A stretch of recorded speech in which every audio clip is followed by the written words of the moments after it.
딸 또 딸이라고? 아들 하나 못 낳는 주제에 감히 우리 집에 시집을 와? 질 떨어지는 집안이라 아들을 못 낳는구나. 산부인과 복도에서 시어머니 박미자가 셋째 아이를 임신한 제 딸 지영이의 뺨을 잇는 힘껏 후려쳤습니다. 첫째도 둘째도 셋째까지 딸이라는 이유로 말입니다. 찰싹찰싹 하는 소리가 복도 전체에 울려 퍼졌고 제 딸은 배를 감싸 쥔 채 벽에 기대 흐느꼈어요. 저는 멀리서 그 광경을 지켜보며 부들부들 떨리는 손으로 주먹을 꽉 쥐었습니다. 당장 달려가서 머리채를 잡고 싶었지만 딸이 더 상처받을까봐 지금은 참았습니다. 저는 결심했습니다. 생명의 소중함을 모르는 저 악마 같은 인간들에게 지금부터 지옥 구경을 시켜주기로 했습니다. 감히 내 딸 몸에 손을 대? 내 딸이 흘린 눈물만큼 100배 1000배로 되돌려줄게. 저는 인천 송도에 살고 있는 68세 김현숙이라고 합니다.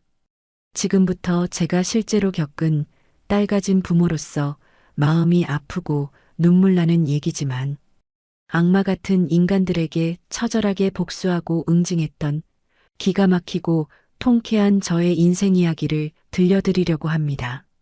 사연 시작 전 구독 버튼을 꾹 눌러주세요.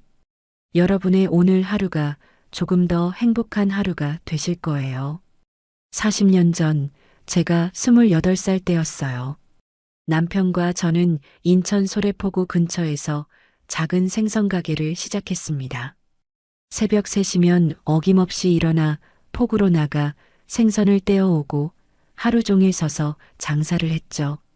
손은 늘 비린내와 얼음물에 쩍쩍 갈라졌고 겨울이면 동상으로 손가락 끝이 퉁퉁 부어 올랐습니다.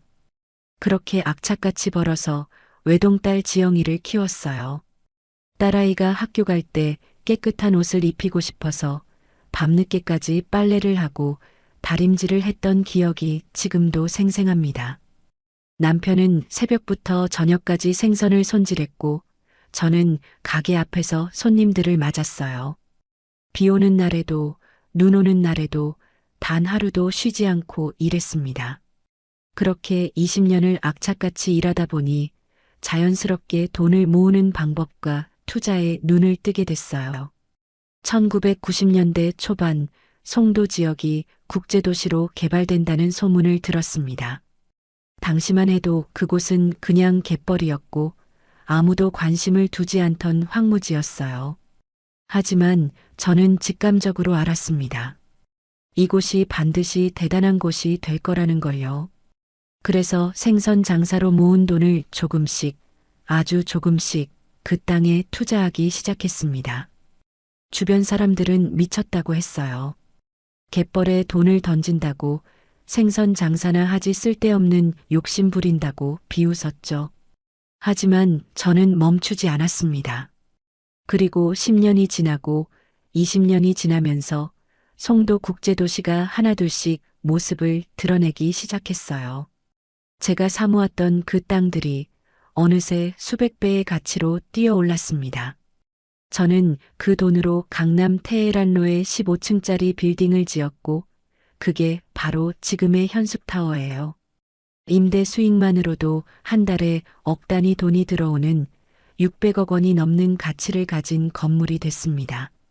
거기다 강남과 분당에 있는 상가 건물 몇 채까지 합치면 제 자산은 누가 봐도 어마어마한 규모였죠.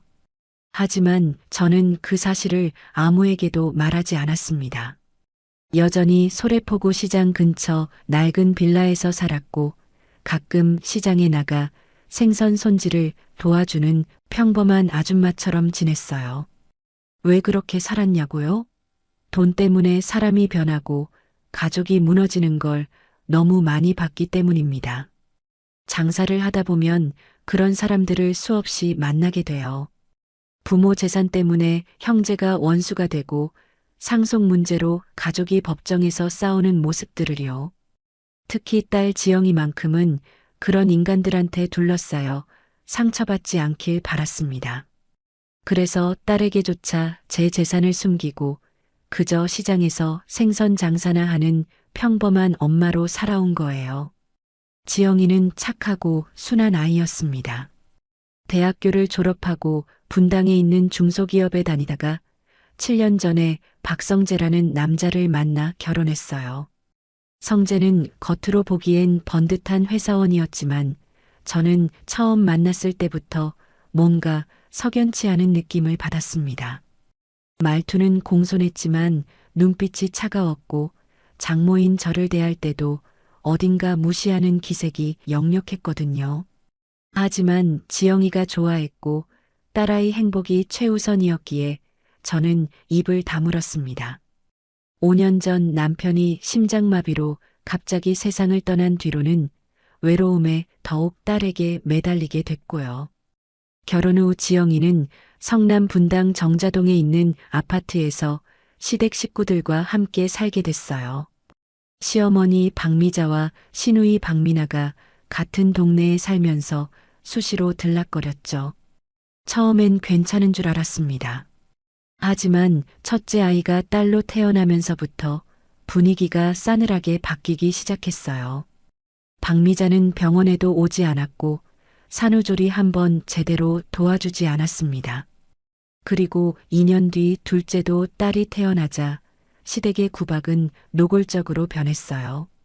지영이는 제게 힘들다는 말 한마디 없이 참고 견뎠지만 엄마인 제가 어떻게 모르겠어요. 명절 때마다 지영이 혼자 부엌에서 음식을 준비하고 시누이는 명품 가방을 들고 와서는 옳게 집 냉장고를 털어가듯 했다는 얘기를 전해 들었습니다. 그리고 이번에 셋째를 임신했다는 소식을 들었을 때 저는 불길한 예감이 들었어요. 만약 이번에도 딸이라면 시댁에서 어떤 반응을 보일지 뻔했으니까요. 그래서 그날 지영이가 산부인과에 정기검진을 받으러 간다는 말을 듣고 저는 몰래 뒤따라갔습니다. 멀찌감치 떨어진 곳에서 지켜보고 있었어요. 만삭의 배를 안고 힘겹게 걷는 딸의 모습을 보니 가슴 한편이 저려왔습니다. 진료실 문이 열리고 의사 선생님이 나오더니 복도에서 기다리던 시어머니 박미자에게 조심스럽게 말했어요. 이번에도 딸이라고요.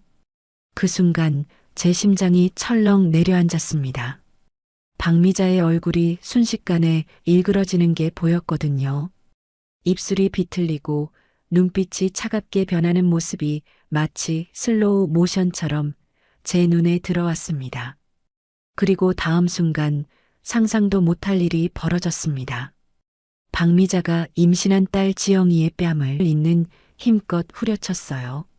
찰싹 하는 소리가 복도 전체에 울려 퍼졌습니다. 지영이는 충격에 휘청거리며 벽에 기댔고 본능적으로 배를 두 손으로 감싸쥐었어요. 뺨이 빨갛게 부어오르는 게 멀리서도 보였습니다. 하지만 박미자는 거기서 멈추지 않았어요. 주변 사람들이 다 쳐다보는데도 칠칠 맞은 년 대가 끊겼네.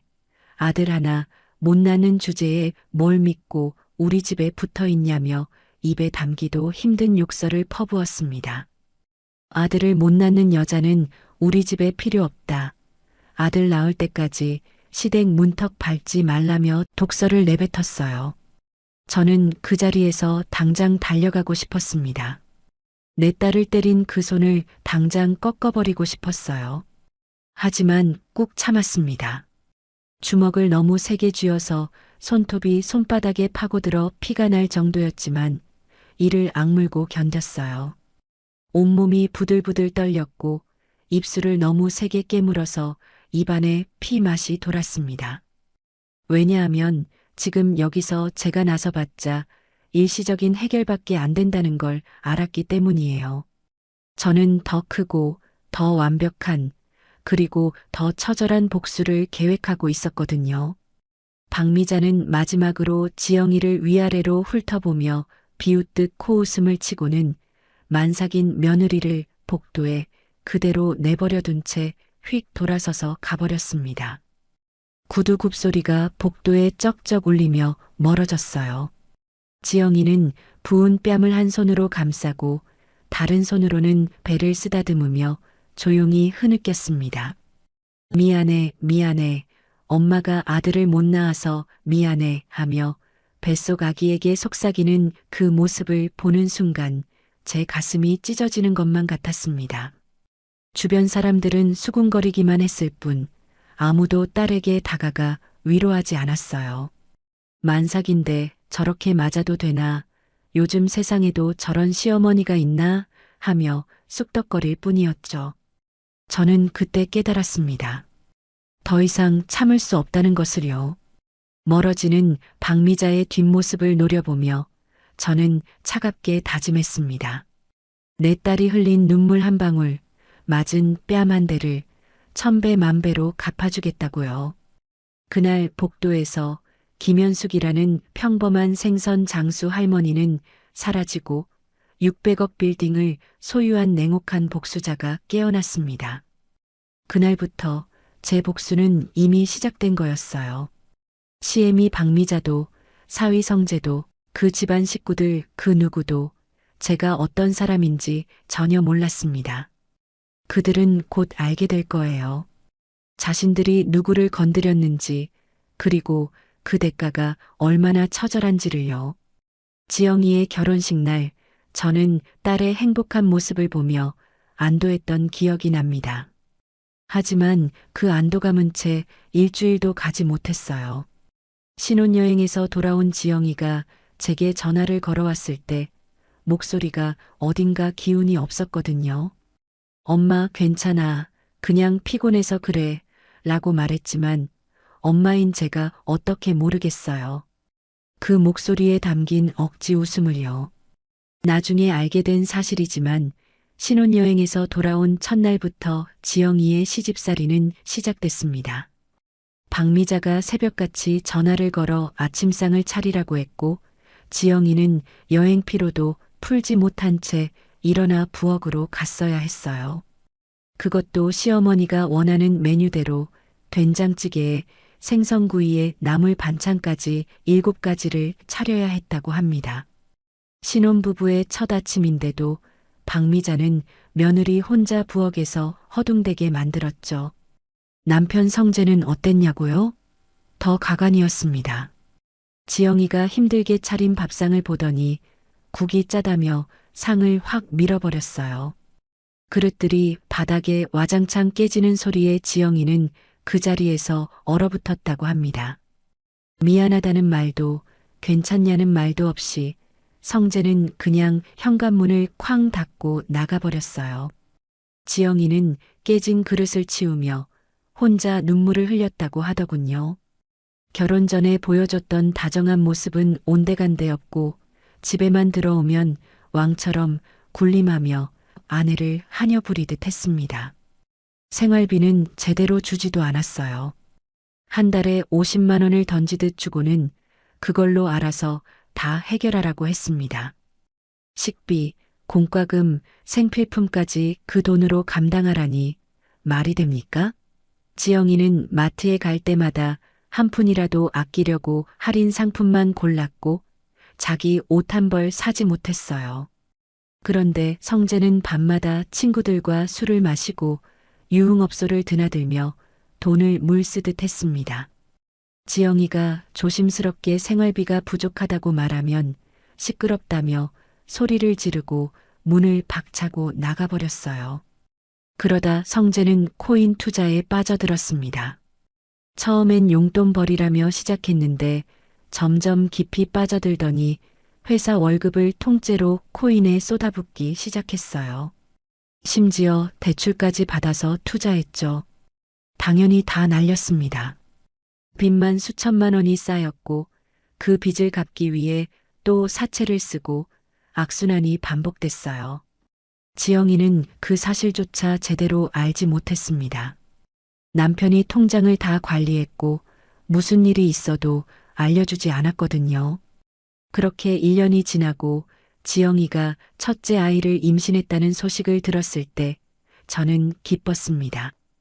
손주를 보게 된다는 기쁨도 있었지만 아이가 생기면 시댁에서도 며느리를 좀 더 아껴주지 않을까 하는 기대도 있었어요. 하지만 그건 제 착각이었습니다. 출산 예정일이 다가오자 지영이는 병원에서 딸아이라는 사실을 미리 알게 됐어요. 그 소식을 시댁에 전했더니 박미자는 전화를 바로 끊어버렸다고 합니다. 출산 당일 저는 병원으로 달려갔습니다. 진통을 견디며 힘들어하는 딸의 손을 잡고 있었는데 시댁 식구들은 아무도 오지 않았어요. 박미자는 물론이고 남편 성재도 회사 일이 바쁘다며 나타나지 않았습니다. 나중에 알고 보니 그날도 성재는 친구들과 술을 마시고 있었더군요. 지영이가 진통으로 비명을 지르며 아이를 낳을 때 남편은 노래방에서 마이크를 잡고 있었던 겁니다. 아이가 태어난 후에도 시댁에서는 아무런 도움을 주지 않았어요. 산후조리원 비용은커녕 문병 한 번 오지 않았습니다. 박미자는 전화로 딸이라면서 내가 뭐하러 가냐며 차갑게 말했어요. 지영이는 산후조리도 제대로 못한 채 집으로 돌아왔고 신생아를 혼자 돌봐야 했습니다.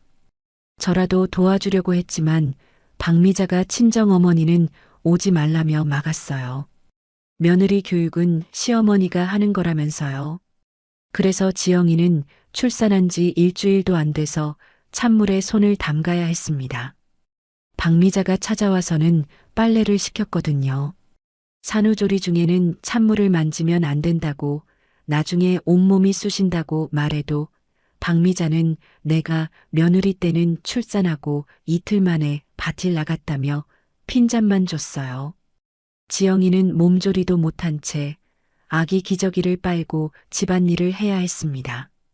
제가 그 얘기를 전해 듣고 당장 달려가려 했지만 지영이가 괜찮다며 엄마가 오면 더 힘들어질 것 같다며 만류했어요. 그리고 2년 후 지영이는 둘째를 임신했습니다. 이번에는 아들이기를 간절히 바랐지만 또다시 딸이었어요. 초음파 검사에서 딸이라는 걸 확인한 순간 지영이는 앞이 캄캄했다고 합니다. 시댁에 어떻게 말해야 할지 머릿속이 하얘졌다고 하더군요. 예상대로 박미자의 반응은 차가웠습니다. 전화로 소식을 전하자 한참 동안 침묵하더니 그래 하는 한마디만 던지고 끊어버렸어요. 둘째 출산 후에는 시댁의 구박이 더욱 노골적으로 변했습니다. 명절 때마다 지영이는 부엌에 갇혀 하루 종일 음식을 만들어야 했어요. 제사 음식까지 포함하면 20가지가 넘는 요리를 혼자서 준비해야 했습니다. 시누이 미나는 거실에 앉아 TV를 보거나 스마트폰만 만지작거리면서 옳게, 물 좀, 옳게, 과일 좀 하며 심부름만 시켰어요. 박미자도 마찬가지였습니다. 며느리가 명절 음식 만드는 건 당연한 거라며 지영이를 쉴 새 없이 부려먹었죠. 그런데 더 화가 나는 건 미나의 행동이었습니다. 미나는 결혼도 안 하고 백수로 지내면서 틈만 나면 오빠 집에 왔어요. 옳게 집을 제 집 드나들듯 하면서 냉장고를 마음대로 열어 비싼 고기며 과일이며 싹 쓸어갔습니다. 그러고는 아들도 못 낳는 주제에 좋은 것만 먹으려고 하냐며 지영이를 비웃었어요. 지영이가 사다 놓은 딸들 간식까지 가져가면서 조카들이 먹을 건데 왜 가져가냐고 하면 딸은 조카도 아니라며 코웃음 쳤다고 합니다. 심지어 미나는 지영이의 금반지와 목걸이까지 빌려간다며 가져갔어요. 급하게 돈이 필요하다면서 당장 내일 돌려주겠다고 했는데 그게 벌써 3년 전 일입니다. 지영이가 조심스럽게 돌려달라고 하면 언니가 그것도 아까워 하며 되레 화를 냈어요. 결혼할 때 친정에서 해준 금부치인데 그걸 빼앗긴 채 돌려받지도 못한 거죠. 남편 성재는 날이 갈수록 더 심해졌습니다. 밤마다 유흥업소를 전전하고 낮에는 PC방에서 게임만 했어요. 회사도 제대로 다니지 않아서 월급이 끊긴 달도 있었습니다. 그러면서 지영이에게는 돈을 내놓으라고만 했어요. 큰딸이 아파서 병원에 가야 한다고 하면 감기쯤이야 약국 가서 약 사 먹이면 된다며 돈을 주지 않았습니다. 지영이는 제게 전화해서 돈을 빌렸고 저는 얼마든지 줄 수 있었지만 티나지 않게 적당한 금액만 보냈어요. 제 정체를 들킬 수 없었으니까요. 박미자는 손녀들을 투명인간 취급했습니다. 명절에 친척들이 모여도 손주들에게 세배를 받으면서 다른 손주들에게는 세배돈을 주고 지영이의 딸들에게는 아무것도 주지 않았어요. 아이들이 할머니, 저희는요? 하고 물으면 너희는 딸이잖아 하며 아예 쳐다보지도 않았습니다. 겨우 5살밖에 안 된 아이들이 그런 차별을 당하는 모습을 상상하니 제 가슴이 미어졌어요. 게다가 박미자는 지영이에게 끊임없이 가스라이팅을 했습니다. 네가 기가 세서 아들 복이 도망갔다. 네가 전생에 무슨 죄를 지었길래 딸만 낳냐.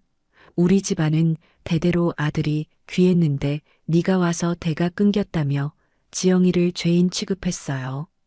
지영이는 그 말을 들을 때마다 스스로를 자책했고 정말 자기 때문에 아들을 못 낳는 건 아닐까 하는 생각에 괴로워했습니다. 성재의 빚은 점점 불어났고 사채업자들이 집으로 찾아오기 시작했어요. 성재는 지영이에게 소리를 질렀습니다. 친정에 가서 돈 좀 얻어와 장모한테 말하면 줄 거 아니야 하며 협박조로 말했죠. 지영이는 제게 전화를 걸었지만 차마 돈 달라는 말을 하지 못하고 그냥 안부만 물었습니다. 하지만 저는 알고 있었어요. 딸의 목소리에서 절박함이 느껴졌거든요. 그리고 셋째를 임신했을 때 상황은 더욱 악화됐습니다. 만삭의 몸으로도 지영이는 시댁 제사 음식을 혼자 준비해야 했어요. 배가 불러서 앞이 잘 보이지도 않는데 부엌에서 몇 시간씩 서서 음식을 만들었습니다.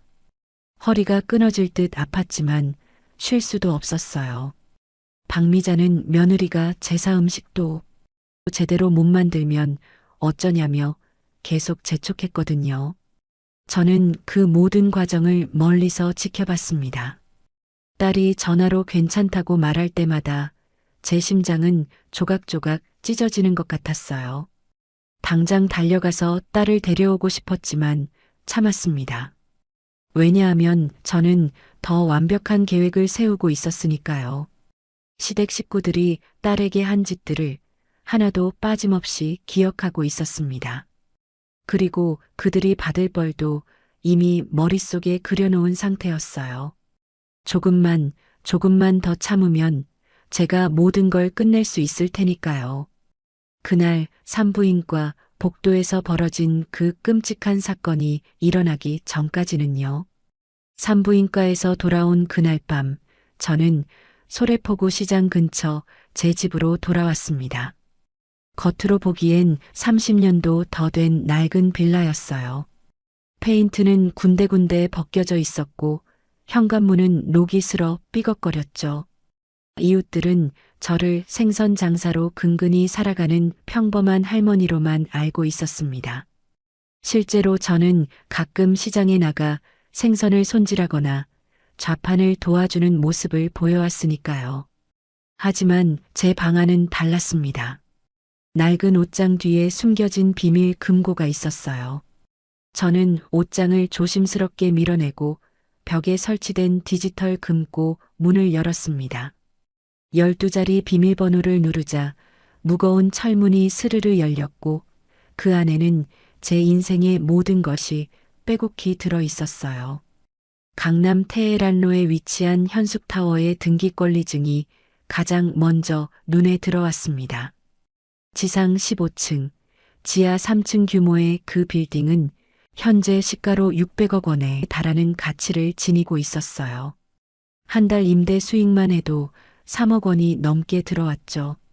그 옆에는 분당 정자동 상가 건물 등기증, 강남역 인근 오피스텔 2동의 소유권 증서, 그리고 여러 법인 서류들이 정리돼 있었습니다. 제 총 자산은 부동산만 따져도 750억 원이 넘었고 현금성 자산까지 합치면 900억 원에 육박했어요. 저는 천천히 서류들을 꺼내 책상 위에 펼쳐 놓았습니다. 40년 전 소래포구에서 생선 한 마리 팔던 제가 어떻게 이 자리까지 왔는지 그 세월이 주마등처럼 스쳐 지나갔어요. 새벽 3시에 일어나 포구로 달려가던 날들, 얼어붙은 겨울 바닷바람에 손이 터져도 생선을 손질하던 기억들, 딸에게 따뜻한 밥 한 끼 먹이려고 밤늦게까지 일하던 시간들이요. 하지만 저는 단순히 악착같이 일만 한 게 아니었습니다. 돈이 돈을 버는 방법을 알았고 땅이 얼마나 무서운 자산인지도 깨달았어요. 1990년대 초반 송도 개발 소식을 들었을 때 저는 가진 돈을 전부 그곳에 쏟아부었습니다. 주변에서는 미쳤다고 했지만 저는 확신이 있었어요. 그리고 그 확신은 20년 후 현실이 됐고 제 자산은 기하급수적으로 불어났습니다. 그런데 왜 이 모든 걸 숨기고 살았느냐고요? 돈 때문에 사람이 얼마나 쉽게 변하는지 너무 많이 봤기 때문입니다. 제 주변에도 있었어요. 부모님이 돌아가시고 유산 때문에 형제가 법정에서 싸우는 사람들, 재산 때문에 자식이 부모를 요양원에 버리는 경우들을요. 저는 딸만큼은 그런 세상과 멀리 떨어뜨려 두고 싶었습니다. 순수하게 사랑으로 결혼하고 돈이 아닌 사람을 보고 살기를 바랐어요. 그래서 성재가 사업 자금이 필요하다고 했을 때 저는 익명으로 3억 원을 보냈습니다. 장모가 아닌 투자자 명목으로요. 딸의 남편이 사업에 성공해서 딸이 행복해진다면 그 정도 돈은 아깝지 않다고 생각했거든요. 하지만 그 돈이 어디로 갔는지 아십니까?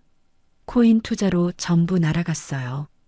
성재는 그 돈으로 비트코인이니 알트코인이니 하는 걸 샀다가 단 석 달 만에 전부 잃어버렸습니다. 저는 그때 강 실장을 통해 그 사실을 확인했어요. 강 실장은 제 모든 자산을 관리하는 수행비서이자 해결사였습니다. 50대 초반의 냉철한 남자로 20년 넘게 제 곁에서 일해온 믿을 수 있는 사람이었죠. 저는 강 실장에게 사위 박성재를 조사하라고 지시했습니다. 처음에는 그저 딸이 걱정돼서 시작한 조사였어요. 하지만 파헤칠수록 끔찍한 진실들이 드러났습니다. 강 실장이 가져온 첫 번째 보고서를 봤을 때 저는 손이 부들부들 떨렸어요. 성재는 단순히 코인 투자를 한 게 아니었습니다. 불법 유사수신 조직에 가담해 있었어요. 고수익을 보장한다며 사람들을 끌어모아 돈을 받아내고 그 돈으로 코인을 투자하다 날리는 전형적인 사기 조직이었죠. 이미 피해자가 10명이 넘었고 피해 금액은 80억 원이 넘었습니다. 두 번째 보고서는 더 충격적이었습니다. 성재는 강남 청담동에 있는 고급 빌라에 여자를 숨겨두고 있었어요. 20대 후반의 룸살롱 출신 여자였는데 성재는 그 여자에게 한 달에 500만 원씩 생활비를 대주고 있었습니다. 강 실장이 확보한 사진들을 보니 성재가 그 여자와 호텔에 들어가는 모습, 백화점에서 명품을 사주는 장면들이 선명하게 찍혀 있었어요. 제 딸은 집에서 50만 원으로 한 달을 버티는데 그 남자는 밖에서 다른 여자에게 500만 원을 쓰고 있었던 겁니다. 저는 책상을 주먹으로 내리쳤습니다. 쾅 하는 소리와 함께 펜꽂이가 바닥으로 떨어졌어요. 온몸에 분노가 치밀어 올랐지만 저는 깊게 숨을 들이쉬며 감정을 추스렸습니다. 지금 화를 내봤자 아무 소용없다는 걸 알았으니까요. 차갑고 냉정하게 완벽하게 복수해야 한다고 다짐했습니다. 세 번째 보고서는 결정타였습니다. 성재는 어머니 박미자를 속여서 집 문서와 인감증명서를 빼돌렸어요. 보험 서류에 도장 찍어달라고 거짓말을 했고 박미자는 아들을 믿고 아무 의심 없이 인감을 찍어줬습니다. 그 서류로 성재는 제2금융권에서 1억 원을 대출받았고 그것도 모자라 사채까지 손을 댔어요. 총 빚이 3억 원이 넘었는데 전부 어머니 명의로 돼 있었습니다. 박미자는 아들이 자기 집을 담보로 빚을 끌어다 쓰고 있다는 사실조차 모르고 있었어요. 강 실장이 가져온 마지막 자료는 통화 기록과 계좌 추적 내역이었습니다. 성재와 그가 속한 코인 조직의 돈 흐름이 낱낱이 정리돼 있었어요. 누가 얼마를 입금했고 그 돈이 어디로 흘러갔는지, 누가 얼마를 챙겼는지가 한눈에 보였습니다. 심지어 도박 사이트 이용 내역까지 확보돼 있었죠.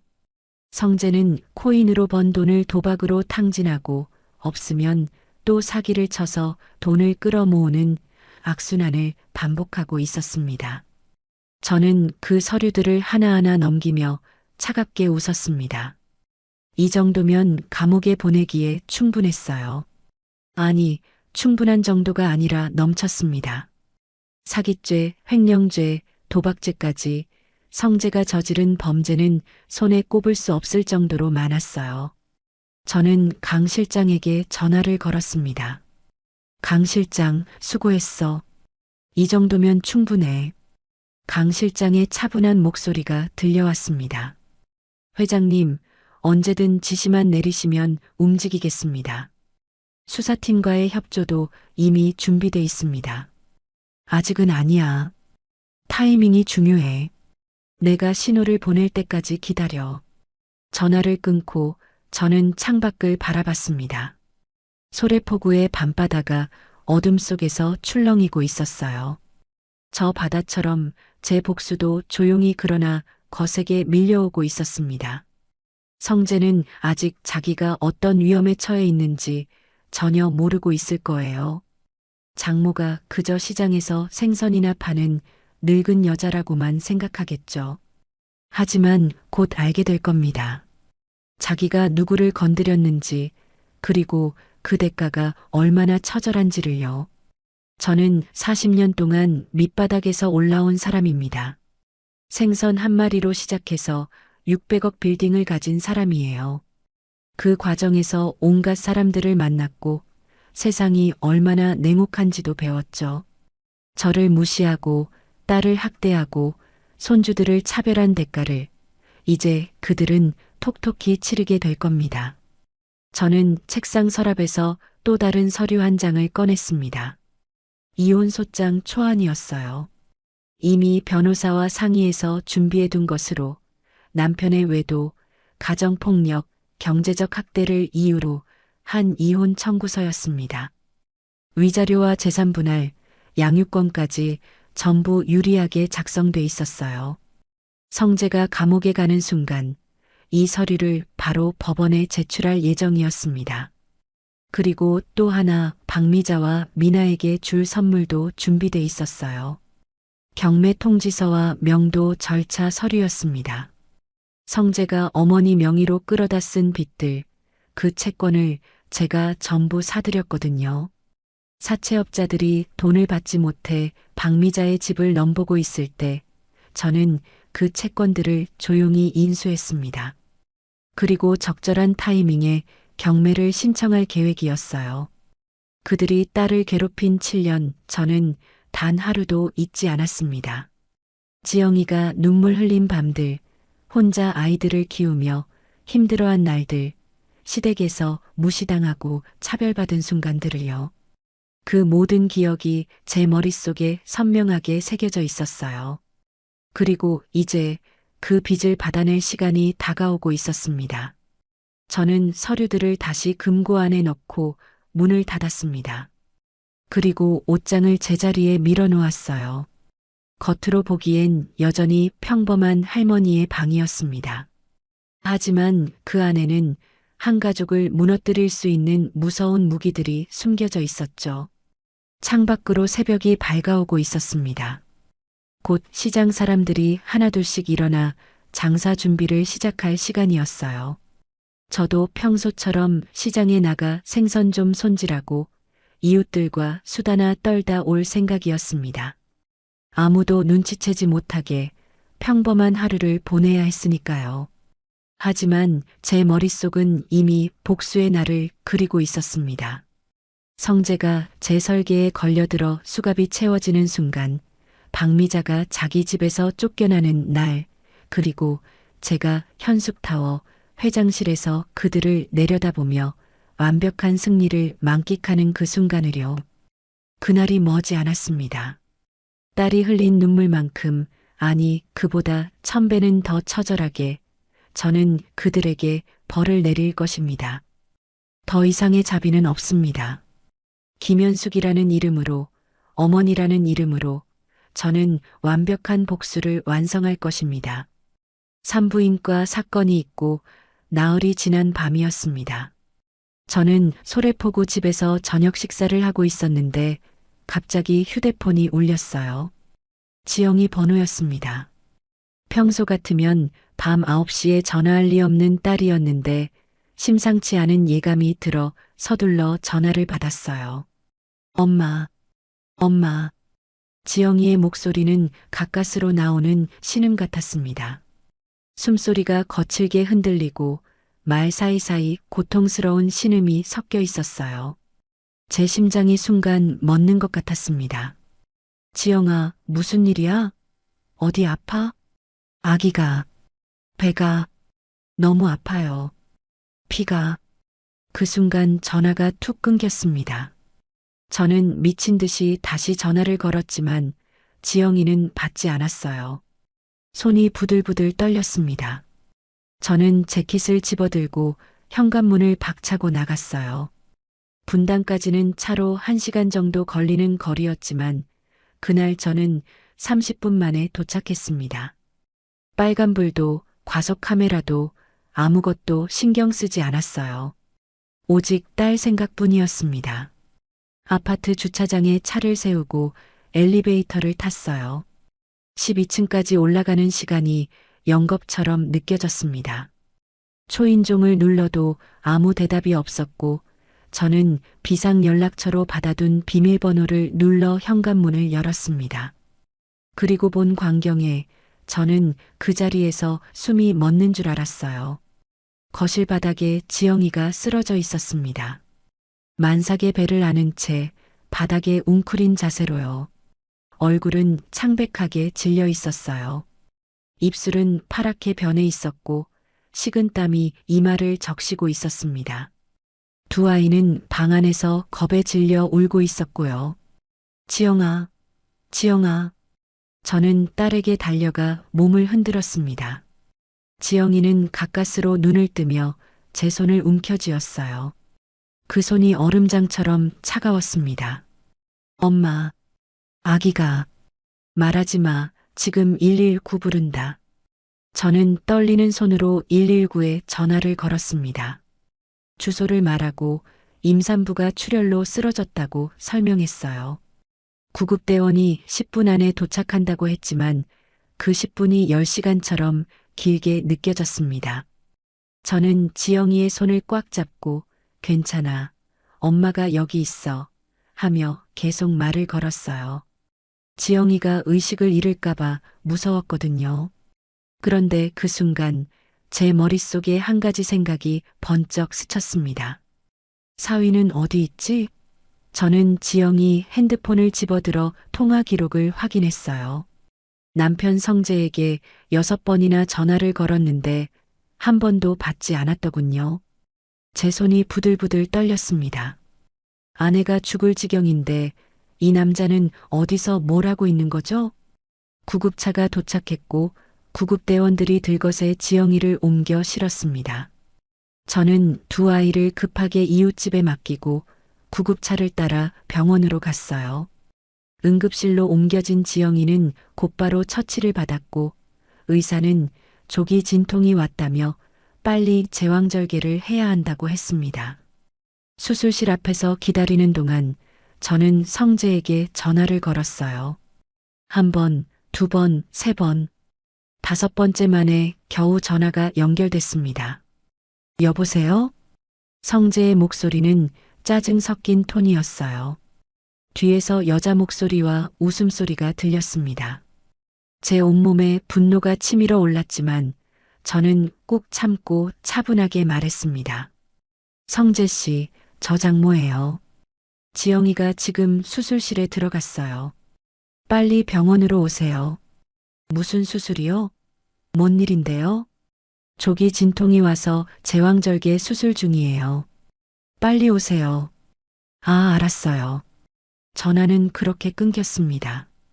걱정하는 말도 급하게 달려오겠다는 말도 없었어요. 저는 휴대폰을 꽉 쥐고 벽에 기대 눈을 감았습니다. 분노로 손이 떨렸지만 여기서 화를 내봤자 소용없다는 걸 알았어요. 1시간 후 수술이 끝났습니다. 의사가 나와서 다행히 산모와 아기 모두 건강하다고 했어요. 다만 조금만 늦었으면 위험할 뻔했다며 혼자 집에 있었던 게 정말 다행 중 불행이었다고 했습니다. 저는 그 말을 듣는 순간 눈앞이 캄캄해졌어요. 내 딸이 혼자 집에서 만삭의 몸으로 셋째 딸을 출산할 뻔했습니다. 회복실로 옮겨진 지영이를 보러 갔을 때 딸은 산소 마스크를 쓴 채 누워 있었습니다. 얼굴은 여전히 창백했고 링거가 팔에 꽂혀 있었어요. 제 눈에서 눈물이 주르르 흘러내렸습니다. 딸의 손을 잡고 미안하다고, 엄마가 미안하다고 계속 속삭였어요. 그때 복도에서 발소리가 들렸습니다. 성재였어요.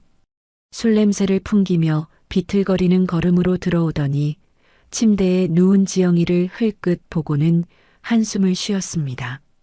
하필 오늘이야? 중요한 약속이 있었는데. 저는 믿을 수 없다는 표정으로 성재를 쳐다봤습니다. 아내가 죽을 뻔했는데 중요한 약속이 뭐가 중요합니까? 성재는 간호사에게 아이 성별을 물었어요. 간호사가 딸이라고 대답하자 성재의 얼굴이 확 일그러졌습니다. 또 딸이야? 진짜 지겹다 딸. 그 한마디에 제 이성의 끈이 툭 끊어졌습니다. 저는 천천히 자리에서 일어나 성재를 똑바로 쳐다봤어요. 성재는 제 눈빛에 뭔가 느낀 듯 한 발짝 뒤로 물러섰습니다. 성재 씨, 지금 뭐라고 했어요? 아, 그게. 장모님, 아내가 혼자 집에서 피 흘리며 쓰러져 있을 때 당신은 어디 있었어요? 성재는 대답하지 못했습니다. 술 냄새와 함께 향수 냄새가 진동했어요. 여자 향수였습니다. 저는 그 순간 모든 걸 알아버렸죠. 이 남자가 아내가 죽어가는 동안 다른 여자와 함께 있었다는 걸요. 그때 지영이가 가까스로 눈을 떴습니다. 산소 마스크 너머로 남편을 바라보는 딸의 눈빛이 제 가슴을 후벼 팠어요. 그 눈에는 기대도 원망도 아닌 그냥 공허함만 있었습니다. 지영이는 천천히 고개를 돌려 저를 봤고 조용히 말했습니다. 엄마, 이제 됐어요. 이제 그만. 그 말의 의미를 저는 정확히 알았습니다. 딸이 드디어 각성한 거예요. 더 이상 이 결혼 생활을 지속할 수 없다는 걸, 이 남자는 남편이 아니라 자기를 죽이려는 사람이라는 걸 깨달은 겁니다. 저는 복도로 나와 강 실장에게 전화를 걸었습니다. 밤 11시였지만 강 실장은 한 번에 전화를 받았어요. 강 실장, 지금부터 계획을 실행해. 한 치의 오차도 한 줌의 자비도 없이. 알겠습니다, 회장님. 전화를 끊고 저는 복도 창밖을 내다봤습니다. 분당의 야경이 반짝이고 있었어요. 저 불빛들 중 어딘가에 박미자와 미나가 있을 겁니다. 나중에 확인해 보니 그 시각 그 모녀는 압구정 현대백화점에서 쇼핑을 즐기고 있었더군요. 며느리가 병원에 실려갔다는 소식도 들었을 텐데 명품 매장을 돌아다니며 가방을 구경하고 있었던 거예요. 그날 밤 저는 결심했습니다. 더 이상 참지 않겠다고, 더 이상 숨지 않겠다고요. 김현숙이라는 이름으로 600억 자산가로 제 딸을 지키고 복수하겠다고 말이에요. 돈을 믿고 사는 인간들에게 돈으로 가장 잔인한 심판을 내리겠다고 다짐했습니다. 성재는 자기가 곧 감옥에 갈 거라는 걸 꿈에도 모르고 있었어요. 박미자는 자기 집이 곧 경매로 넘어갈 거라는 것도 몰랐고요. 미나는 자기가 곧 단칸방에서 폐지 줍는 신세가 될 거라는 상상조차 못했을 겁니다. 하지만 그 모든 일이 이제 시작되려 하고 있었습니다. 제 복수가, 제 심판이 조용하지만 무섭게 그들을 향해 다가가고 있었어요. 그리고 그들은 곧 알게 될 것입니다. 자신들이 누구를 건드렸는지, 그 대가가 얼마나 처절한지를요. 지영이가 태어난 지 일주일이 지났습니다. 저는 딸과 새 손녀를 제 집으로 데려왔어요. 물론 겉으로는 여전히 소래포구 근처 낡은 빌라였지만 적어도 시댁 식구들의 눈치를 보지 않아도 되는 곳이었죠. 지영이는 처음에 엄마한테 패 끼치는 것 같다고 미안해했지만 저는 괜찮다며 안심시켰습니다. 이제 곧 모든 게 끝날 테니까요. 그리고 그날이 왔습니다. 강 실장에게서 전화가 온 건 목요일 오전이었어요. 회장님 미끼를 물었습니다. 오늘 저녁 7시 강남 그랜드 호텔 VIP룸에서 만나기로 했습니다. 좋아. 계획대로 진행해. 성재는 일주일 전부터 강 실장이 깔아놓은 미끼를 물고 있었습니다. 강 실장은 가짜 투자자로 위장해서 코인 커뮤니티에 50억 원 규모의 대형 투자를 원한다는 글을 올렸어요. 당연히 성재가 달려들었죠. 그동안 사기를 치며 쌓아온 빚이 수억 원인데 50억만 손에 쥔다면 빚도 갚고 새 인생을 시작할 수 있다고 생각했을 겁니다. 강 실장은 성재를 교묘하게 유인했습니다. 몇 차례 카톡과 전화 통화를 나누며 신뢰를 쌓았고 마침내 대면 미팅을 제안했어요. 단 신원 보호를 위해 투자자는 얼굴을 가리고 나타날 거라고 했습니다. 성재는 의심한 점 없이 승낙했어요. 큰돈 앞에서는 사람들이 다 그렇게 눈이 멀게 되거든요. 저녁 6시 저는 강 실장이 준비해둔 옷으로 갈아입었습니다. 검은색 정장 차림에 명품 선글라스를 썼어요. 머리는 단정하게 올려 묶었고 손에는 고급스러운 가죽 서류 가방을 들었습니다. 거울을 보니 소래포구 생선 장수 할머니는 온데간데 없고 그야말로 카리스마 넘치는 회장님이 서 있었어요. 강남 그랜드 호텔 20층 VIP룸은 강 실장이 미리 예약해둔 곳이었습니다. 넓은 미팅 테이블과 고급 소파가 놓인 방이었고 한쪽 벽면은 통창으로 돼 있어 강남의 야경이 한눈에 내려다 보였어요. 저는 테이블 건너편에 앉아 기다렸습니다. 7시 정각 문이 열리며 성재가 들어왔습니다. 머리에 왁스를 잔뜩 발라 번들거리게 만들고 값싼 정장을 입고 있었어요. 손에는 낡은 서류 가방을 들고 있었는데 안에 불법 투자 자료가 잔뜩 들어있을 게 뻔했죠.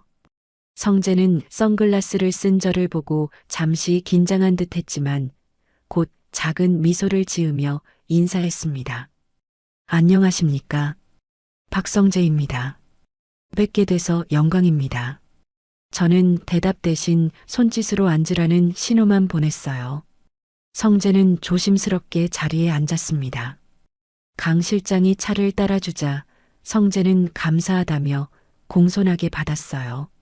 겉으로는 예의 바른 사업가처럼 행동하고 있었지만 저는 이 남자의 진짜 모습을 알고 있었습니다. 강 실장이 입을 열었습니다. 박 대표님, 오늘은 투자자님께서 직접 제안 내용을 들어보고 싶어 하십니다. 준비해 오신 자료를 보여주시겠습니까? 네, 물론입니다. 성재는 서류 가방을 열어 서류 뭉치를 꺼냈어요. 그리고 신이 나서 설명하기 시작했습니다.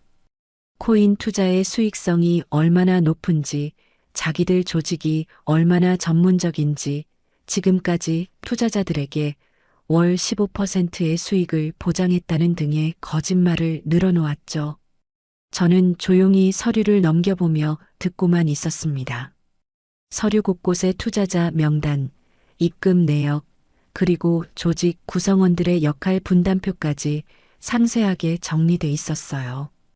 이건 완벽한 증거 자료였습니다. 불법 유사수신 조직의 전모가 고스란히 담긴 자료였죠. 좋습니다. 투자는 하겠습니다. 단 한 가지 조건이 있어요. 저는 처음으로 입을 열었습니다. 목소리를 최대한 낮고 차갑게 만들었어요. 성재는 눈을 반짝이며 말했습니다. 무엇이든 말씀하십시오. 이 서류들, 원본을 저한테 주시겠어요? 투자 증빙용으로 필요합니다. 성재는 잠깐 망설였습니다. 하지만 50억이라는 금액 앞에서 이성이 마비됐는지 곧 고개를 끄덕였어요. 알겠습니다. 드리겠습니다. 바로 그 순간이었습니다. 저는 손목시계를 살짝 만졌어요. 그게 신호였습니다. 쾅! 갑자기 문이 벌컥 열리며 수사관들이 우르르 들어왔습니다. 형사복을 입은 사람, 방탄조끼를 입은 사람까지 대여섯 명이 한꺼번에 들이닥쳤어요. 성재는 얼어붙은 표정으로 자리에서 벌떡 일어났습니다. 뭐야? 이게 무슨... 박성재 씨, 유사수신행위법 위반 및 사기 혐의로 긴급 체포합니다. 묵비권을 행사할 수 있으며 수갑이 차가운 소리를 내며 성재의 손목에 채워졌습니다. 찰칵. 그 소리가 방 안에 울려 퍼졌어요. 성재는 패닉 상태에 빠져 소리를 질렀습니다. 잠깐만요. 이게 무슨 일이에요? 저는 아무것도 안 했다고요? 이 서류가 뭡니까? 형사 한 명이 테이블 위에 서류 뭉치를 들어 올렸어요. 성재가 직접 가져온 불법 조직의 모든 정보가 담긴 자료였습니다. 성재의 얼굴이 새하얗게 질렸습니다. 저건 그게 아니라 바로 그때 저는 천천히 선글라스를 벗었습니다. 그리고 성재를 똑바로 쳐다봤어요. 성재는 제 얼굴을 보는 순간 입이 떡 벌어졌습니다. 장모님? 성재의 목소리는 떨리고 있었어요. 믿을 수 없다는 표정으로 저를 쳐다봤습니다. 저는 차갑게 미소를 지으며 말했습니다. 놀랐어? 시장에서 생선이나 파는 할머니가 아니었어. 어떻게 이럴 수가. 네가 내 딸한테 뭘 했는지 알아? 만삭인 아내를 집에 혼자 두고 다른 여자랑 놀아놨지. 아이가 아파도 병원비 안 주고 생활비는 쥐꼬리만큼 주면서 내 엄마한테 빌린 돈으로 도박하고 사기쳤지. 성재는 말문이 막힌 듯 아무 대답도 하지 못했습니다. 저는 자리에서 일어나 성재 앞으로 천천히 걸어갔어요. 감옥 가서 평생 썩어. 다시는 내 딸 앞에 나타나지 마. 장모님, 제발 한 번만 용서해 주세요. 제가 잘못했어요. 다시는 안 그럴게요. 성재는 수갑이 채워진 손으로 애원했지만 저는 고개를 저었습니다. 기회는 7번도 넘게 줬어. 네가 다 차버렸지. 수사관들이 성재를 끌고 나갔습니다. 성재는 계속 뒤를 돌아보며 살려달라고 소리쳤지만 저는 창밖을 보며 그 모습을 외면했어요. 문이 닫히고 방 안에는 저와 강 실장만 남았습니다. 수고했어, 강 실장. 아닙니다, 회장님. 이제 시작일 뿐입니다. 강 실장의 말이 맞았습니다. 이제 시작이었어요. 성재의 체포 소식은 그날 밤 바로 언론에 보도됐습니다. 50억 원대 코인 투자 사기 조직 검거, 주범 박모 씨 현행범 체포, 피해자 50여 명, 피해액 80억 원 추정이라는 제목의 기사가 포털 사이트 메인에 떴어요. 기사가 나가자마자 피해자들이 줄줄이 고소장을 제출하기 시작했습니다. 성재한테 돈을 맡겼다가 사기당한 사람들이었죠. 고등학교 동창, 회사 동료, 심지어 친척들까지 성재를 믿고 돈을 맡겼다가 날린 사람들이 한꺼번에 들고 일어났어요. 경찰서에서는 성재를 상대로 밤새 조사가 이어졌습니다. 강 실장이 확보해둔 증거 자료들, 통장 내역, 통화 기록, 그리고 성재가 직접 가져온 조직 서류까지 모든 게 완벽한 증거로 제출됐어요. 성재는 변명조차 할 수 없었습니다.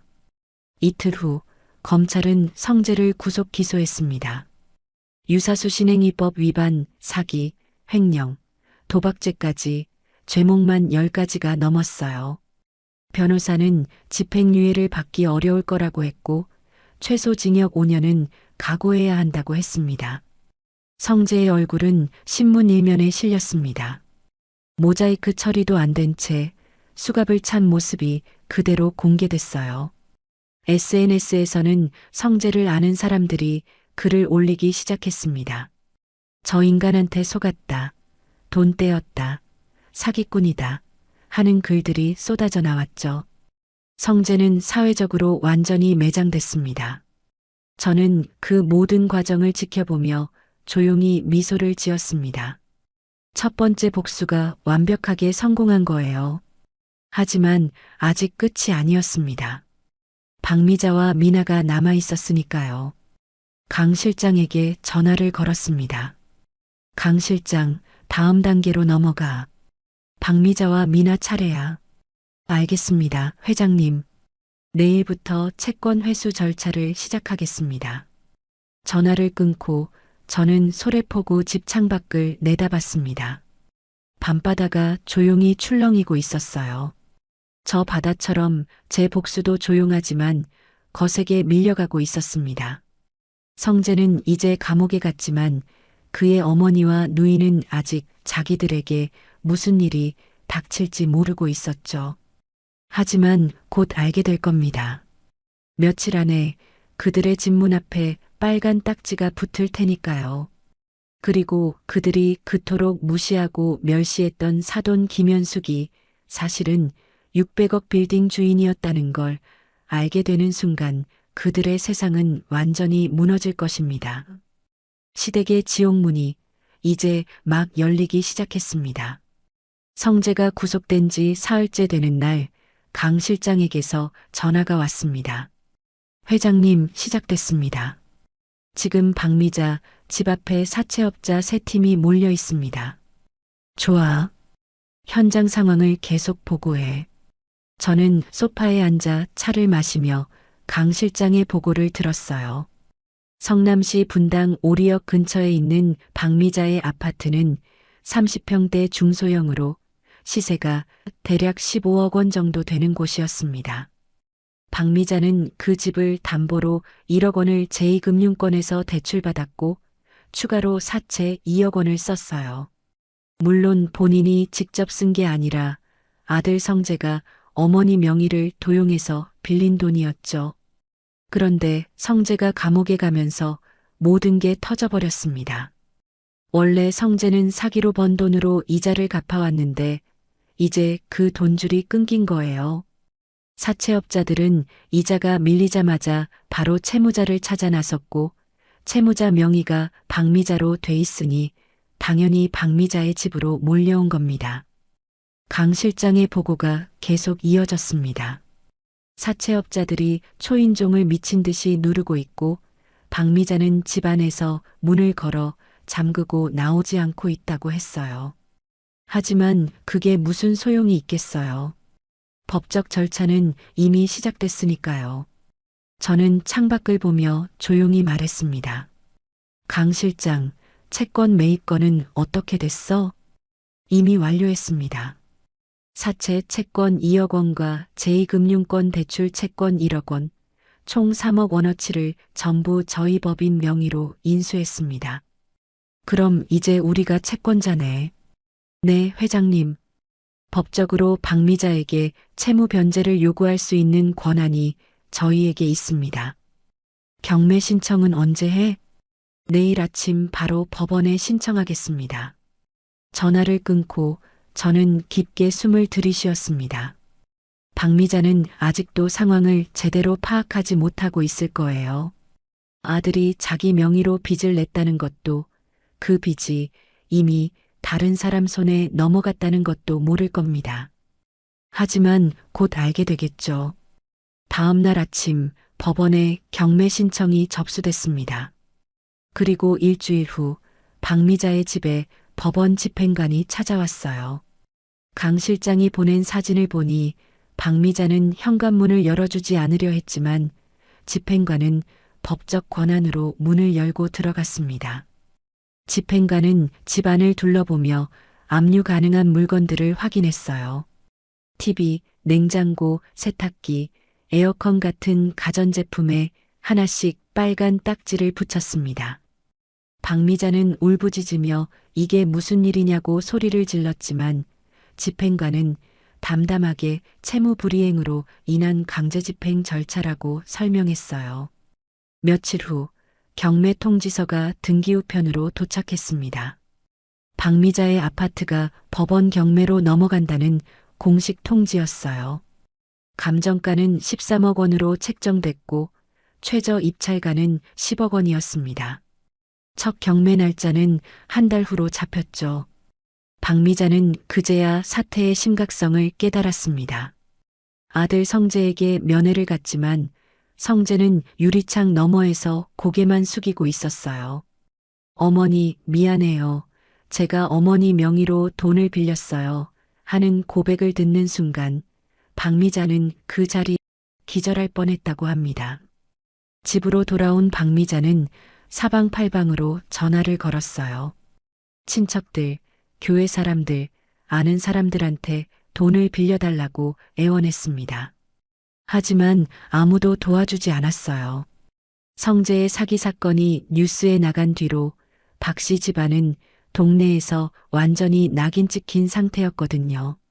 전화를 받는 사람들은 죄송하지만 저희도 형편이 어렵다며 혹은 아예 전화를 끊어버렸습니다. 시누이 미나는 더 가관이었습니다. 자기 명품 가방과 옷들에도 압류 딱지가 붙자 미나는 발광을 했어요. 집행관한테 이건 제 거라며 떼를 썼지만 집행관은 이 집에 있는 모든 물건은 압류 대상이라고 차갑게 말했습니다. 미나가 타고 다니던 중고 수입차도 마찬가지였어요. 차량 견인 통지서가 날아왔고 며칠 후 견인차가 와서 차를 끌고 갔습니다. 미나는 친구들한테 전화를 걸어 도움을 요청했지만 아무도 받지 않았어요. 평소에 친구들 앞에서 으스댈 때는 언니, 언니 하며 잘 따라다니던 사람들이 지금은 미나의 전화번호를 아예 차단해버렸습니다. 미나는 SNS에 하소연하는 글을 올렸지만 댓글로는 오빠가 사기꾼이면서 뭘 바라냐는 비난만 쏟아졌어요. 한 달이 지나고 첫 경매가 유찰됐습니다. 아무도 입찰하지 않은 거예요. 두 번째 경매 날짜가 잡혔고 최저가는 8억 원으로 내려갔습니다. 그리고 두 번째 경매에서 누군가 8억 5천만 원의 낙찰을 받았어요. 물론 그 낙찰자는 제가 만든 페이퍼 컴퍼니였습니다.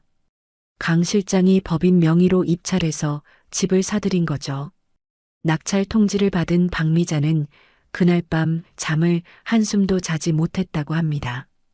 이제 정말로 집에서 쫓겨나게 된 거예요. 명도 기한은 한 달 후였습니다. 그 전에 집을 비우지 않으면 강제 집행이 들어온다는 통지서였어요. 박미자와 미나는 갈 곳이 없었습니다. 친척 집에 가려 했지만 모두 문전박대했고 친구들도 연락을 끊었어요. 결국 두 모녀는 집 몇 개만 챙겨서 찜질방으로 향했습니다.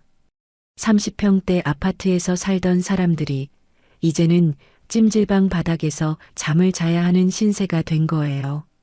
찜질방에서 며칠을 보낸 후 두 사람은 고시원으로 옮겼습니다. 오리역 근처 허름한 고시원의 1.5평짜리 단칸방이었어요. 월세는 35만 원, 공동 화장실에 샤워실도 공용이었습니다. 박미자는 그 좁은 방 침대에 앉아 멍하니 벽만 바라봤고 미나는 구석에서 훌쩍거리며 울기만 했습니다. 돈이 떨어지자 두 사람은 일자리를 찾아야 했어요. 하지만 60대 중반의 박미자와 일한 경험이 전무한 40대 미나를 받아주는 곳은 거의 없었습니다. 결국 박미자는 아파트 청소 일을 구했고 미나는 식당에서 설거지 일을 시작했어요. 평생 남을 부려먹고 살던 사람들이 이제는 하루 10시간씩 노동을 해야 겨우 끼니를 때울 수 있는 처지가 됐습니다. 어느 날 저녁 박미자는 청소 일을 마치고 돌아오다가 옛날 아파트 근처를 지나게 됐어요. 예전에 살던 그 아파트 앞을 멍하니 바라보는데 지나가던 동네 사람이 박미자를 알아봤습니다. 어머, 저 사람 박씨 아줌마 아니야? 아들이 사기꾼이라던데. 맞아. 그 집 망했다며? 고시원 산대. 쑥덕쑥덕 수군거리는 소리가 박미자의 귓가에 또렷하게 들렸어요.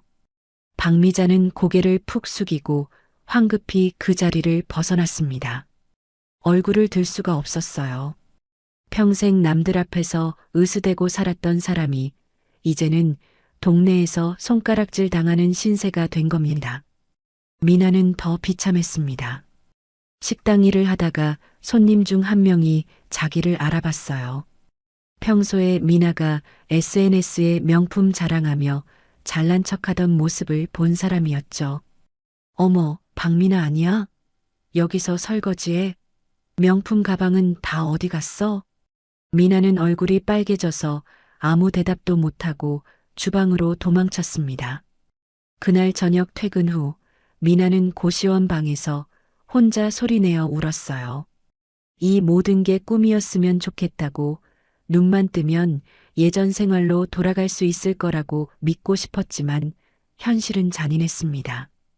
그러던 어느 날 박미자는 문득 한 사람을 떠올렸습니다. 사돈 김현숙이었어요. 그 평범한 생선 장수 할머니, 늘 허름한 옷을 입고 시장을 오가던 그 사람 말이에요. 박미자는 생각했습니다. 그래, 사돈한테 가보자. 같은 손주를 둔 사이인데 설마 우리를 외면하겠어? 비록 형편은 어렵겠지만 밥 한 끼 얻어먹고 잠자리 하나 얻는 건 가능하지 않을까?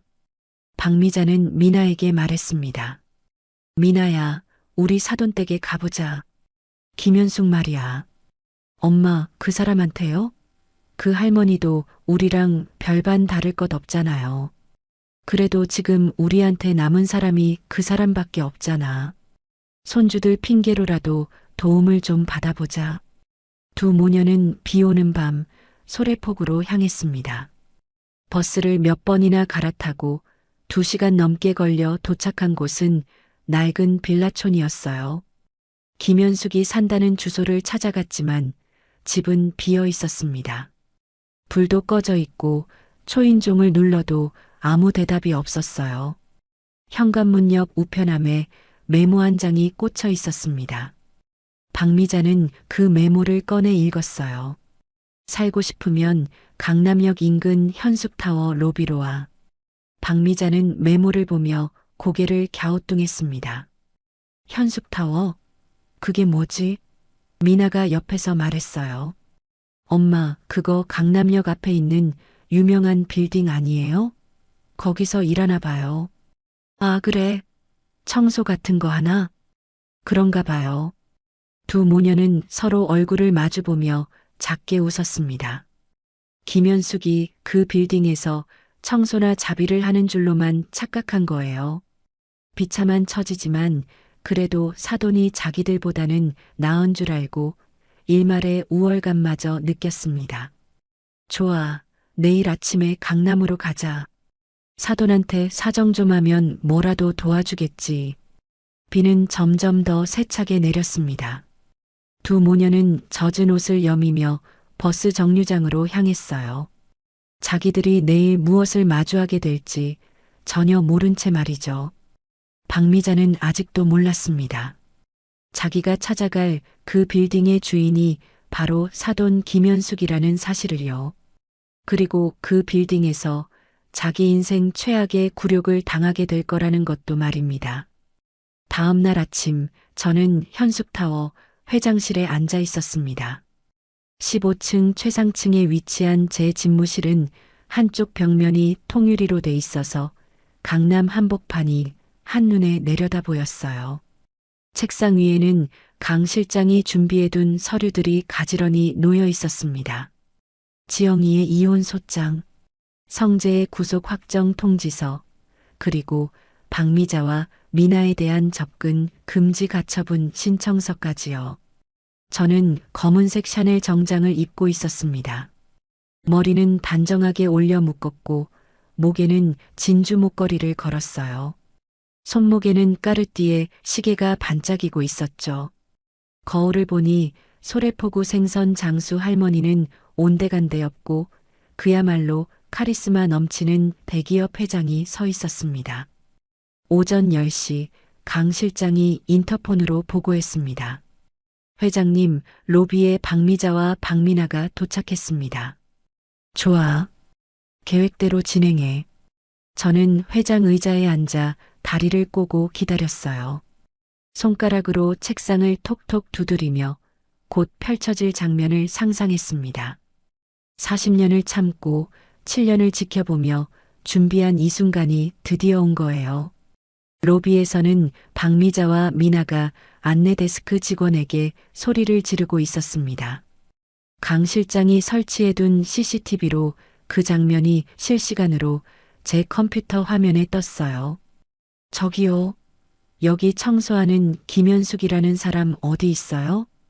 박미자의 목소리는 여전히 거칠고 고압적이었습니다. 젖은 머리에 허름한 옷차림이었지만 말투만은 남을 깔보는 태도가 그대로였어요. 안내 데스크 직원은 당황한 표정으로 대답했습니다. 김현숙이요? 죄송하지만 저희 직원 명단에는. 그때 강 실장이 나타났습니다. 깔끔한 수트를 입은 강 실장은 두 모녀에게 공손하게 인사했어요. 혹시 김현숙 회장님을 찾으시는 겁니까? 회장? 무슨 회장? 박미자는 어리둥절한 표정으로 물었습니다. 강 실장은 미소를 지으며 대답했어요. 김현숙 회장님께서 두 분을 기다리고 계십니다. 이쪽으로 오시죠. 강 실장은 두 모녀를 전용 엘리베이터로 안내했습니다. 박미자와 미나는 영문도 모른 채 엘리베이터에 올라탔어요. 15층 버튼이 눌렸고 엘리베이터는 조용히 위로 올라가기 시작했습니다. 저 김현숙이 여기서 청소하는 거 아니에요? 미나가 조심스럽게 물었습니다.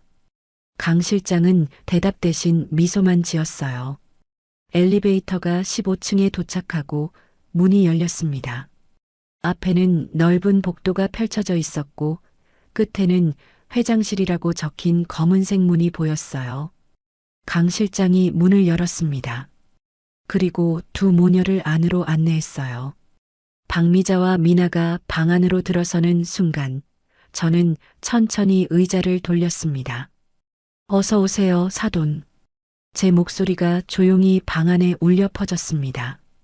박미자와 미나는 저를 보는 순간 입이 떡 벌어졌어요. 눈이 휘둥그레졌고 말문이 막힌 듯 아무 소리도 내지 못했습니다.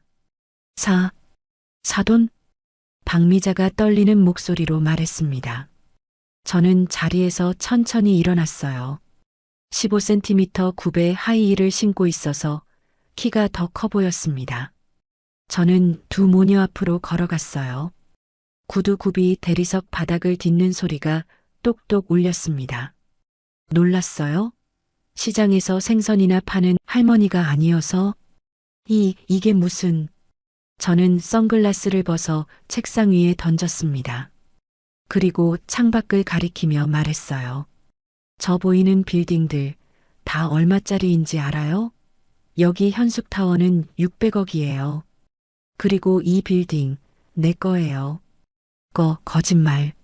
미나가 고개를 저으며 중얼거렸습니다. 하지만 눈앞의 모든 것이 현실이었어요.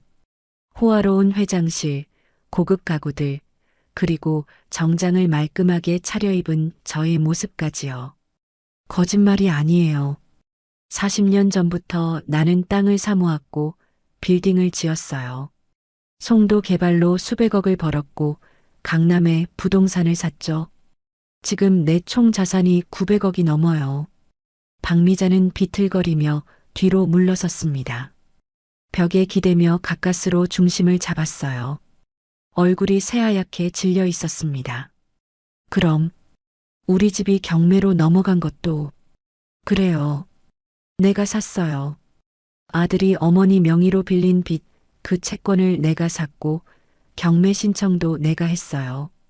그리고 낙찰도 내가 받았죠. 제 목소리는 차갑게 식어 있었습니다.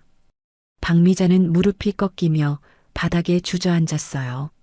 미나는 벽에 기댄 채 눈물을 흘렸습니다. 왜 이러는 거예요? 왜냐고요? 정말 모르겠어요? 저는 박미자 앞에 쭈그리고 앉아 똑바로 쳐다봤습니다. 박미자는 제 눈을 마주치지 못하고 고개를 돌렸어요. 산부인과에서 내 딸 뺨 때린 거 기억나요? 박미자의 몸이 움찔했습니다. 저는 천천히 일어서며 말을 이었어요. 만삭인 며느리를 복도에서 때리고 아들 못 낳는다고 욕하고 손주들을 차별하고 내 딸을 7년 동안 괴롭혔잖아요. 그 빚 이제 받으러 왔어요. 저는 책상으로 돌아가 서류 뭉치를 집어들었습니다. 그리고 두 모녀 앞에 휙 던졌어요. 서류들이 바닥에 흩어졌습니다. 이혼 소장이에요.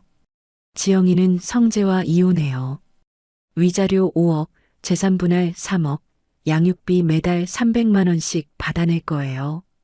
그리고 저는 또 다른 서류를 꺼냈습니다. 이건 성재 구속 확정 통지서예요. 징역 7년 선고받았어요. 최소 5년은 감옥에서 썩을 거예요. 마지막 서류를 꺼내 박미자 앞에 던졌습니다. 그리고 이건 접근 금지 가처분이에요. 지금부터 당신들은 내 딸과 손녀들한테 100m 이내로 접근하면 즉시 경찰에 신고돼요. 박미자는 바닥에 흩어진 서류들을 멍하니 바라봤습니다. 미나는 벽에 기댄 채 그대로 주저앉았어요. 저는 박미자 앞으로 다가갔습니다. 그리고 7년 전 산부인과 복도에서 벌어졌던 그 장면을 떠올렸어요. 딸이 맞은 뺨, 흘린 눈물, 무릎 꿇고 사과하던 모습들이 생생하게 떠올랐습니다. 산부인과에서 내 딸한테 한 짓 기억나죠? 박미자는 고개를 들어 저를 쳐다봤습니다. 그 눈에는 두려움이 가득했어요. 저는 천천히 손을 들어 올렸습니다. 똑같이 돌려줄게요. 찰싹, 찰싹, 드어. 제 손바닥이 박미자의 뺨을 후려쳤습니다. 박미자는 충격에 고개가 옆으로 돌아갔고 뺨이 빨갛게 부어올랐어요. 저는 한 번도 아니고 한 번 더 반대편 뺨도 쳤습니다. 찰싹. 박미자는 바닥에 쓰러졌고 입술이 찢어져 피가 흘렀습니다. 이게 내 딸이 느꼈던 거예요. 아프죠? 창피하죠? 억울하죠? 내 딸은 7년 동안 이런 기분으로 살았어요. 미나가 울부짖으며 소리쳤습니다. 그만해요. 제발. 그만. 아직 시작도 안 했는데? 저는 인터폰을 눌렀습니다. 곧 보안요원 2명이 들어왔어요. 덩치 큰 남자들이 양쪽에서 두 모녀를 일으켜 세웠습니다. 이 사람들 밖으로 내보내요. 다시는 이 빌딩에 발도 못 들이게 하고요. 알겠습니다, 회장님. 보안요원들이 두 모녀를 끌고 나가기 시작했습니다. 박미자는 저를 돌아보며 애원했어요. 사돈, 제발. 한 번만 용서해줘요. 용서? 7년 동안 내 딸은 당신한테 단 한 번이라도 용서받은 적 있어요? 박미자는 대답하지 못했습니다. 보안요원들이 두 모녀를 복도로 끌고 나갔고 회장실 문이 닫혔어요. 저는 창가로 걸어가 아래를 내려다봤습니다. 몇 분 후 로비 밖으로 끌려 나온 두 모녀가 보였어요. 박미자는 비틀거리며 걷고 있었고 미나는 어깨를 떨며 울고 있었습니다. 지나가는 사람들이 그들을 쳐다봤지만 아무도 도와주지 않았어요. 저는 그 모습을 조용히 지켜봤습니다. 7년 전 산부인과 복도에서 홀로 남겨진 딸의 모습이 떠올랐어요. 그때 느꼈던 분노가 이제야 조금 풀리는 것 같았습니다. 강 실장이 들어와 조용히 서 있었습니다. 저는 창밖을 보며 말했어요. 끝났어, 강 실장. 드디어 끝났어. 네, 회장님. 완벽한 승리입니다. 하지만 저는 알고 있었습니다. 이건 승리가 아니라 당연한 대가라는 것을요. 딸이 당한 고통을, 손주들이 받은 상처를 그저 돌려준 것뿐이라는 걸요. 저는 책상으로 돌아가 앉았습니다. 서랍에서 가족사진 한 장을 꺼냈어요. 지영이와 새 손녀가 활짝 웃고 있는 사진이었습니다. 저는 그 사진을 가슴에 꼭 안으며 조용히 미소를 지었습니다. 이제 우리 행복하게 살 거야. 아무도 우릴 괴롭히지 못해. 엄마가 할머니가 지켜줄 테니까. 창밖으로 강남의 빌딩들이 햇살에 반짝이고 있었습니다. 저 밑 어딘가에서 박미자와 미나가 절망하고 있겠지만 저는 더 이상 그들을 생각하지 않기로 했어요. 제 인생에서 그들은 이제 존재하지 않는 사람들이니까요. 복수는 완성됐습니다. 그리고 이제 새로운 시작이 기다리고 있었습니다. 그렇게 시간이 1년이 흘렀어요. 서울구치소 독방에서 성재는 하루하루를 버티고 있었어요. 징역 7년 확정 판결을 받은 후 그의 삶은 완전히 무너졌습니다. 차가운 교도소에서 하루 세끼 똑같은 밥을 먹고 교도소 공장에서 단순 노동을 반복하는 나날이었죠. 면회를 오는 사람도 없었습니다. 어머니 박미자도 누이 미나도 이제는 감옥에 있는 성재를 찾지 않았어요. 성재는 매일 밤 침대에 누워 천장만 바라봤습니다. 자기가 어떻게 이렇게 됐는지 후회가 밀려왔지만 이미 늦었어요. 박미자와 미나는 여전히 고시원에서 살고 있었습니다. 박미자는 아파트 청소 일을 계속했고 미나는 식당 설거지를 하며 근근히 생계를 이어갔어요. 두 모녀는 좁은 방에서 서로를 탓하며 매일 싸웠습니다. 박미자는 미나를 보며 네가 결혼이라도 했으면 이 꼴은 안 당했을 거라고 했고 미나는 엄마가 오빠를 그렇게 키웠으니 이렇게 됐다고 맞받아쳤어요. 가족은 이미 붕괴됐고 서로에 대한 원망만 남았습니다. 어느 추운 겨울날 폐지를 주우러 나간 박미자는 길에서 옛날 아는 사람과 마주쳤어요. 예전에 교회에서 함께 다니던 권사님이었습니다.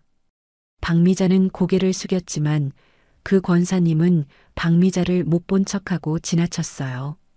박미자는 그 자리에 멈춰서서 추운 바람을 맞으며 눈물을 흘렸습니다.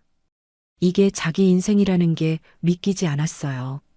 반면 지영이는 완전히 새로운 삶을 살고 있었습니다. 강남 한복판 현숙타워 바로 옆 고층 펜트하우스에서 세 딸과 함께 지내고 있었어요. 50평이 넘는 넓은 거실에서 아이들은 마음껏 뛰어놀았고 지영이는 매일 아침 행복한 얼굴로 아이들을 학교에 보냈습니다. 더 이상 시댁 눈치를 볼 필요도 남편의 폭언을 들을 일도 없었어요. 지영이는 온라인 쇼핑몰을 시작했습니다. 예전부터 관심이 많았던 패션 분야였는데 저의 자금 지원으로 제대로 된 사업을 시작할 수 있었어요. 처음엔 작은 규모였지만 지영이의 성실함과 센스로 사업은 점점 커져갔습니다. 6개월 만에 월 매출 5천만 원을 넘겼고 직원도 3명을 고용했죠. 지영이는 더 이상 누군가에게 의지하는 사람이 아니었습니다. 스스로 일어서서 자기 인생을 개척하는 당당한 여성이 됐어요. 저는 손주들과 함께하는 시간이 가장 행복했습니다. 주말마다 아이들을 데리고 놀이공원에 가고 맛있는 것도 사주고 밤에는 함께 동화책을 읽어줬어요. 큰 손녀가 저를 보며 말했습니다. 할머니, 우리 이제 행복해요. 그 말을 듣는 순간 제 눈에서 눈물이 흘렀습니다. 그래, 이거였어요. 제가 40년 동안 돈을 모은 이유가 딸과 손주들을 지키기 위해서였다는 걸 깨달았습니다. 어느 날 저녁 TV 뉴스에서 성재의 추가 범죄가 보도됐습니다. 감옥에서 조사받던 중 성재가 저지른 다른 범죄들이 줄줄이 드러난 거예요. 도박죄, 사문서 위조죄까지 추가로 기소됐고 형량이 10년으로 늘어났습니다. 앵커는 차분한 목소리로 말했어요. 악인에게는 결국 대가가 따르는 법입니다. 저는 그 뉴스를 보며 조용히 고개를 끄덕였습니다.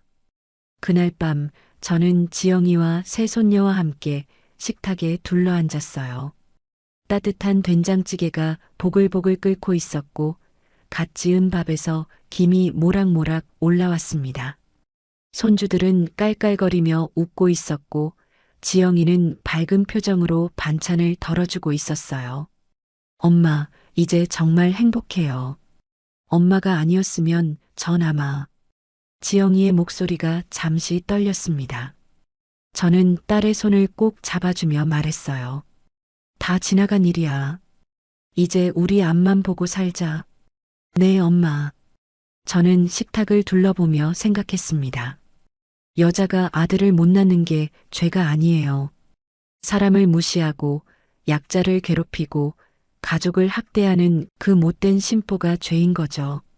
박미자는 평생 남을 깔보며 살았고 그 대가를 톡톡히 치렀습니다. 성재는 아내를 하녀 부리듯 했고 지금 감옥에서 그 값을 치르고 있어요. 반면 우리는 행복했습니다. 돈이 많아서가 아니라 서로를 아끼고 사랑하기 때문이었어요. 저는 손주들이 밥을 먹는 모습을 바라보며 미소를 지었습니다. 이 아이들만큼은 절대로 누구한테도 무시당하지 않고 자랄 거예요. 할머니가, 엄마가 지켜줄 테니까요. 식사를 마치고 저는 지영이와 함께 거실 소파에 앉았어요. 창밖으로 강남의 야경이 반짝이고 있었습니다. 지영이가 제 어깨에 머리를 기대며 조용히 말했습니다. 엄마 사랑해요. 나도 사랑해, 딸. 저는 딸을 꼭 안아주었습니다. 그리고 생각했어요. 복수는 끝났지만 이건 복수가 아니었어요. 그저 당연한 대가를 받아낸 것뿐이었죠. 그리고 무엇보다 중요한 건 제가 가진 돈이 복수를 위한 게 아니라 사랑하는 사람들을 지키기 위한 힘이었다는 거예요. 벽에 걸린 가족 사진이 눈에 들어왔습니다. 저와 지영이 그리고 새 손녀가 활짝 웃고 있는 사진이었어요. 저는 그 사진을 보며 조용히 미소를 지었습니다. 이게 제가 원했던 거예요. 가족의 행복, 그리고 평화로운 일상이요. 여러분, 오늘 이야기 어떠셨나요? 요즘 같은 세상에 딸이라고 해서 무시당하면 안 되겠지요? 아들이건 딸이건 모두 똑같은 소중한 우리 아이들이니까요.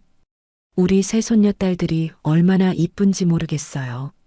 사람을 차별하고 약자를 괴롭히는 그 못된 심보가 결국 문제입니다. 세상은 결국 공평한 것 같아요. 악행에는 반드시 대가가 따르고 선한 사람에게는 행복이 찾아오죠. 혹시 여러분도 힘든 시간을 보내고 계신다면 부디 포기하지 마세요.